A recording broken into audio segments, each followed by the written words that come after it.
हम लोग निकल पड़े फाइनली पंचकोशी यात्रा की इस आनंदमयी अनुभूति को समझने और जानने के लिए। राजा विक्रमादित्य के महल में हमें सबसे पहले हुए भगवान सूर्य के दर्शन। कहते हैं कि आस्था हो तो सब कुछ मिल जाता है, और आखिरकार हमें ऐसा एक शख्स मिला जिसके पाँव में चप्पल तक न थी और इस कड़कती हुई धूप में चले जा रहे थे शिव का नाम लेकर पंचकोशी यात्रा में। कितनी उम्र हो गई आपकी? करीब 70। अभी पैदल चल रहे हो पंचकोशी यात्रा का आनंद? अरे ऐसा आनंद आए पंचकोशी में कि जिसका जवाब नहीं है कि नहीं है? स्वाद अच्छा है इनका कहना। तो बाकी व्यवस्थाएं कैसे थी? कैसा लगा आपको? अच्छा लगा? कोई आपको घूमने फिरने में कहीं कोई तकलीफ? नहीं, कुछ नहीं है, आनंद है। ये पति पत्नी जोड़े से कर रहे हैं। कैसा लगा आपको पंचकोशी यात्रा करके? तो आप इतना सारा वजन लेके घूम रहे हैं, हाथों में आपके ये है, तो आपको वजन लग नहीं रहा है? तो कैसा लगा इस यात्रा को करके?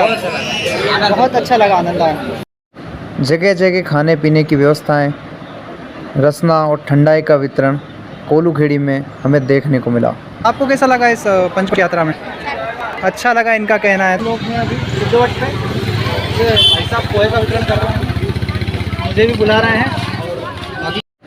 ये सेवा भाव वाकई देखने में अद्भुत था। पंचकोशी यात्रा करने का यह लाभ है कि भगवान महाकाल की जो है परिक्रमा है ये जी, और युगान युग से जो है ये उत्सव चला आ रहा है जी, इसलिए जो है लोग बाग यह पंचकोशी यात्रा करते हैं। बिल्कुल, ताकि अपने मन से और अपने शरीर से भगवान का नाम लिया जाए, ताकि अंत में यही साथ देता है। सोच सकते हैं कि सेवा भाव कितना भरा पड़ा है उज्जैनी के अंदर।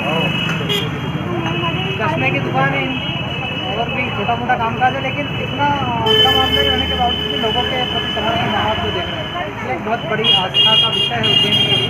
तो आप लोग उज्जैनी जरूर।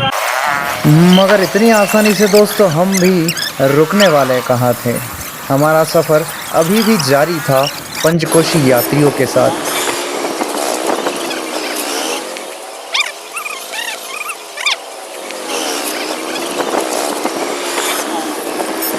भुआखेड़ी बोलते हैं जिसको, जहाँ हमारा एक मित्र कमल भी रहता है, वहाँ से आए हैं। और ये बिना चप्पलों के चल रहे हैं। लोग घर से बाहर नहीं निकल पाते और ये 15 किलोमीटर 14 किलोमीटर रोज़ चलते हैं। तो आपको पाँव में गर्मी और ये पत्थर चुभ नहीं रहे।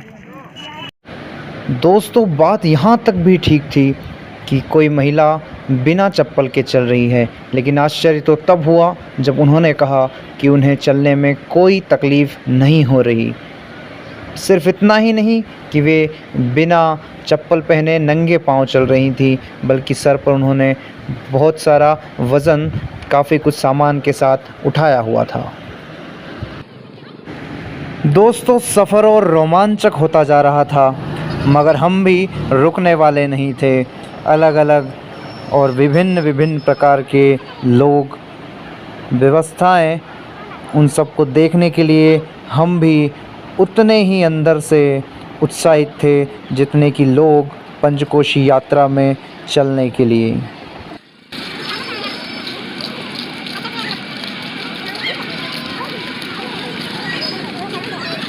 अगले ही पल हमने देखा कि हमारा सामना एक ऐसे बुज़ुर्ग से हुआ जिनके पाँव में तकलीफ़ थी, फिर भी वो चले जा रहे थे। पंचकोशी यात्रा से हम लोग बस जाने ही वाले थे। हम लोगों की नज़र बावजूद पड़ी, उनको चलने में परेशानी होती है, पाँव में दिक्कत है, इनका पाँव मुड़ चुका है यहाँ पे, लेकिन उसके बाद भी वो चल रहे हैं। 65-67 साल की उनको होगी, आप देख सकते हैं। 75 साल की एज है, माफ़ी चाहता हूँ, इनकी एज काफ़ी ज़्यादा है। उसके बाद भी ये चल रहे हैं लगातार 5-6 दिन से कड़कती हुई धूप में, जहाँ हम लोग घर से बाहर नहीं निकलते हैं। ये लोग इस पंचकोशी यात्रा का आनंद ले रहे हैं। आप सोच सकते हैं कि कितना संघर्ष के बाबूजी निकल के अपने वजन उठाकर जा रहे हैं, उनको देख ही रहे हैं आप। तो ऐसा नहीं कि खाली जा रहे हैं, इनके पास में अपने बैग भी रखे हुए हैं, शायद खाना बनाने के सामान, थोड़े बहुत कुछ कपड़े हैं उसके अंदर, ये भी लोग साथ लेके चल रहे हैं। इसने व्यवस्था करी थी कोई खाने पीने को लेकर कोई दिक्कत, रुकने में कहीं समस्या। अंततः हम एक ऐसे व्यक्ति से मिले जिसने हमें बताया कि आखिर इस जीवन का मूल आधार और मूल कार्य इस धरती पर जन्म लेने का क्या है, जिसे सुनने के बाद हमें लगा मानो हमारे कुछ हाथ लग गया हो। आएंगे आप अब यहाँ से फिर ये सब देव दर्शन करेंगे सब जगह। आप सब जगह देव दर्शन करेंगे। बने आश्रम है जी जी। और ये संत आश्रम देव का आश्रम है और इधर हर सिद्धि माता है, गोपाल मंदिर है जी महाकाल मंदिर है जी। और वो 4 धाम मंदिर है, 1 धाम मंदिर है और चिंतामन गणेश और इसके बाद में इस्कॉन मंदिर नानाखेड़ा पे। वास्तव में देवी कृपा के बिना कोई भी बड़ा कार्य करना संभव ही नहीं है। अतः इस बात को कहने में कतई अतिशयोक्ति नहीं होगी कि पंचकोशी यात्रा, महाकाल का मंदिर और देवी कृपा अपने आप में हमारे जीवन में उन्नति के मार्ग पर अग्रसर होने हेतु अत्यंत महत्वपूर्ण और आवश्यक भी है। यह बात हमें कदापि नहीं भूलना चाहिए।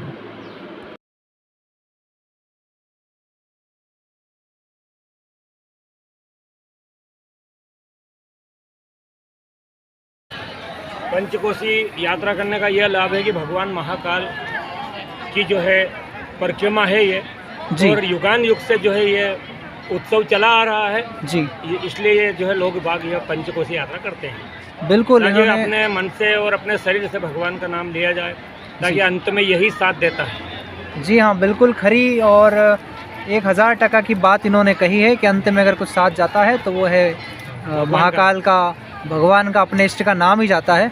बाकी खाना खाओगे आप तो वो भी शरीर को लगेगा और फिर वो भी साथ जाना नहीं है।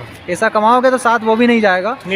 तो इन्होंने एक बहुत बड़े सार गर्भित बात आप लोगों के लिए कही है। यानी सर पूरे सब काम छोड़ कर के और सिर्फ भगवान का नाम ही साथ जाएगा, धन दौलत सब यहीं रह जाएगी। बराबर, आपने बिल्कुल सही कहा। वास्तविक बात यही है। इसलिए हम लोग भी इस पुण्य यात्रा में शरीक, मैं एक लेखक हूँ, इस पुण्य यात्रा में शरीक होने के लिए मैंने भी कोशिश की। थोड़ी सी, खैर मैं पैदल तो नहीं चल पाया, लेकिन इस यात्रा को लोगों तक पहुँचाऊँ, ज़्यादा से ज़्यादा लोग घर बैठे इसका लाभ लें और अगली बार सम्मिलित होने की कोशिश करें। इसके लिए मैं आप लोगों के बीच और आपसे चर्चा कर रहा हूँ, तो आपका तहे दिल से आभार। अंततः हमारा सामना झाबुआ के एक परिवार से हुआ। किसी का सुरक्षा को लेके पानी की कहाँ तक कोई दिक्कत नहीं। भैया को कहना है कि पानी खाने पीने की लगा से रखे, सुरक्षा तक में कोई दिक्कत नहीं आई इनको। तो आप लोग कितने दिनों से चल रहे हैं? जिस दिन हम यात्रियों से मिले थे वो उनकी यात्रा का छठा यानी अंतिम दिन था। ये महाकाल के दर्शन करना है, कल सुबह जाना। तो ये कॉरिडोर जो 750 करोड़ में उज्जैन में बना है उसका आनंद लेंगे दर्शन का सभी बच्चे भी। शाम को कॉरिडोर देखना बड़ा लाभदायक होता है। दिन वो उज्जैन में रुकने के बाद अगले दिन अपने अपने घरों को रवाना होने वाले थे। महाकाल और उज्जैन के सभी मंदिरों का दर्शन के बाद का दूसरा सबसे बड़ा कॉरिडोर है विश्वनाथ के बाद में, इसी का नंबर आता है। तो उसका लाभ लेंगे, उसके दर्शन का, और खूब एंजॉय करेंगे। वहाँ में जितने भी दृश्यों में शिव जी को दिखाया गया है, और साथ में आपकी पत्नी है, शायद उनकी पत्नी, ये पति पत्नी दोनों साथ साथ में घूम रहे हैं। देखिए कितने प्रसन्न हो रहे हैं, मतलब धर्म का पूरा लाभ लिया जा रहा है। तो आप लोगों से भी निवेदन है कि ऐसी पंचकोशी यात्रा अगर हो तो आप लोगों को भी ज़रूर आना चाहिए, क्योंकि कोई एज नहीं छूटी, कोई पुरुष महिला कोई मायने नहीं रखते। आप लोग स्वस्थ रहें, धार्मिक लाभ भी हो और शारीरिक लाभ भी हो। एक बाबूजी और हैं जो अपने साथ झंडा लेके चल रहे हैं, इनसे मैं मिलवाता हूँ। बाबूजी, आप भी पंचकोशी यात्रा का आनंद ले रहे हैं, क्या शुभ नाम है आपका और कहाँ से आना हुआ आप लोगों का? ये सिपावरा हमारे पड़ोसी हैं, मैं किठौदा जागीर का रहने वाला हूँ। तो आप पति पत्नी हैं दोनों? ये पति पत्नी जोड़े से कर रहे हैं। कैसा लगा आपको पंचकोशी यात्रा करके? तो आप इतना सारा वजन लेके घूम रहे हैं, हाथों में आपके ये है, तो आपको वजन लग नहीं रहा है? अब देखिए, इनका कहना है कि ये 12 किलोमीटर 15 किलोमीटर रोज चल रहे हैं, उसके बाद वजन नहीं लग रहा है, जबकि खेत से आने में इनको वजन लग रहा था। तो ये कहीं ना कहीं महाकाल की कृपा और इनकी हिम्मत का परिणाम है। तो आप लोगों को बहुत बहुत शुभकामनाएं। यात्रा का अंतिम दिन है, आपका जो यात्रा के कुछ और क्षण बचे हैं वो मंगलमय हो और महाकाल आपके ऊपर अपनी कृपा करे। गरम गरम जलेबी बना रहे हैं।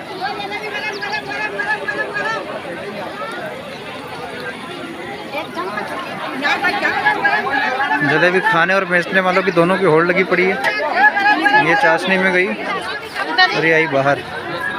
जय श्री महाकाल।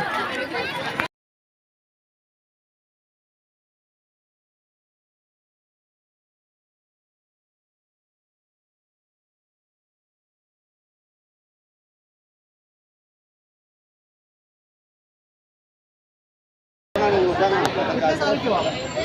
ये 12 साल की लड़की है, नाम क्या आपका? पूजा नाम है इनका। और ये पंचकोशी यात्रा में पैदल पैदल घूमती है। तो आप सोच सकते हैं कि उम्र का कोई वास्ता नहीं है अगर लक्ष्य पक्का हो तो। कैसा लगा पंचकोशी यात्रा में घूमते हो आप? अच्छा लगा। आप थके नहीं, रोज चल रहे हो तो थकान नहीं हुई आपको? थकान नहीं पक्का? ये ऐसा बोल रहे हैं कि इनको थकान नहीं हुई।